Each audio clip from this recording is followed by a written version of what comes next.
જો તમે અથવા તમારા પરિવારના કોઈ પણ સભ્ય વિધવા સહાય અથવા તો વૃદ્ધ સહાય યોજનાનો લાભ મેળવે છે તો આ વિડીયો તમારા માટે જ છે અને આખો વિડીયો જોજો, કારણ કે સરકાર તરફથી એક નવી અને મોટી અપડેટ આવી ગઈ છે. હવે મિત્રો, દરેક લાભાર્થીએ ઓનલાઈન વેરિફિકેશન કરાવવું ફરજિયાત બની ગયું છે અને જો આ કામ તમે સમયસર નહીં કરો તો તમારું સહાય બંધ થઈ જશે. ઘણા લોકો જે આ બાબતથી અજાણ છે, એટલે જ આ વિડીયો ખૂબ જ મહત્વનો છે. નમસ્કાર મિત્રો, તમારું સ્વાગત છે અમારી ચેનલ પર.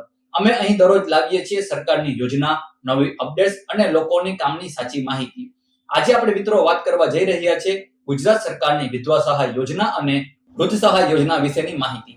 તાજેતરમાં સરકાર દ્વારા એક નવી પ્રક્રિયા શરૂ કરવામાં આવી છે, જેમાં દરેક લાભાર્થીએ પોતાનું ઓનલાઈન સત્યાપન એટલે કે વેરિફિકેશન કરવાનું રહેશે.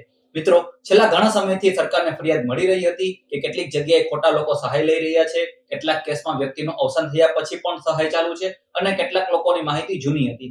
આ કારણોસર જ સરકાર હવે નવી ડિજિટલ વેરિફિકેશન પ્રક્રિયા શરૂ કરવામાં આવી છે. આ પ્રક્રિયાથી સરકાર જાણી શકશે કે સાચો લાભાર્થી કોણ છે અને સહાય યોગ્ય વ્યક્તિ સુધી પહોંચી છે કે નહીં. હવે મિત્રો, સૌથી મોટો પ્રશ્ન એ છે કે વેરિફિકેશન કોને કરાવવું પડશે.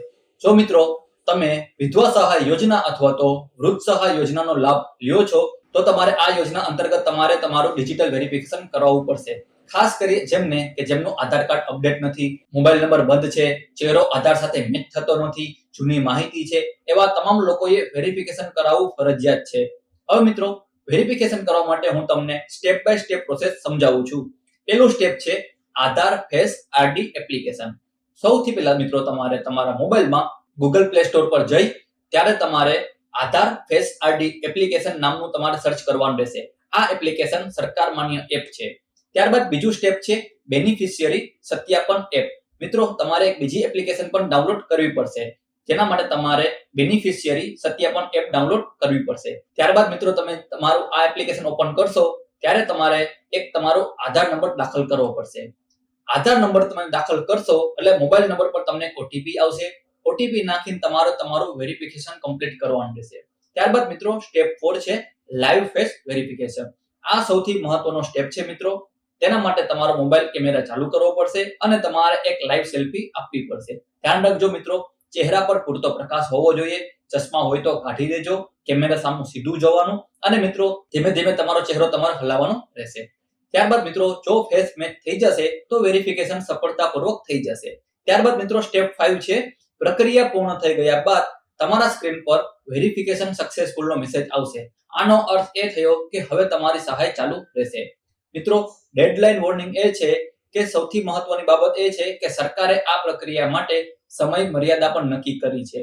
જો તમે 31 જુલાઈ પહેલા આ વેરિફિકેશન નહીં કરો તો તમારી સહાય અટકી શકે છે અથવા તો બંધ પણ થઈ શકે છે. એટલે મિત્રો, છેલ્લી તારીખ સુધી તમે રાહ ન જુઓ, આજે જ આ પ્રક્રિયાને પૂર્ણ કરી દો. હવે મિત્રો, બેનિફિટ્સ ઓફ ધીસ પ્રોસેસ એટલે કે આ નવી સિસ્ટમના ઘણા બધા ફાયદા છે. જેમ કે ઘરે બેઠા જ વેરિફિકેશન થઈ જશે, કચેરીના ધક્કા નહીં ખાવા પડશે, સમય બચશે, ખોટા લાભાર્થીઓ દૂર થશે, સાચા લોકો સુધી સહાય પહોંચશે, સહાય સીધી બેંકના ખાતામાં આવશે. અને મિત્રો, સરકાર હવે દરેક યોજનાને ડિજિટલ બનાવવા જઈ રહી છે. મિત્રો, ઘણા વૃદ્ધ લોકો અને વિધવા બહેનો હોય છે કે જેમને મોબાઈલ ચલાવતા આવડતું નથી. એટલે જો તમારી આસપાસ કોઈ આવા લાભાર્થી હોય તો તેમને આ માહિતી જરૂર આપજો.